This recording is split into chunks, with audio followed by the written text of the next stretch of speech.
Oh, fuck.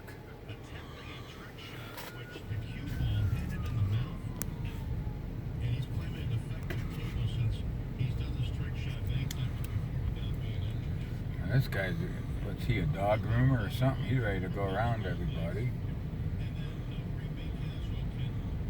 Figures some bitch.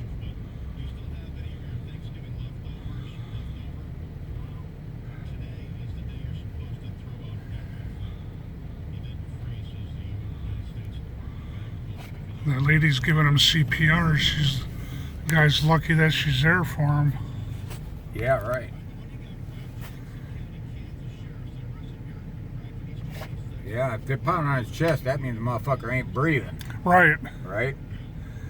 He's basically dead.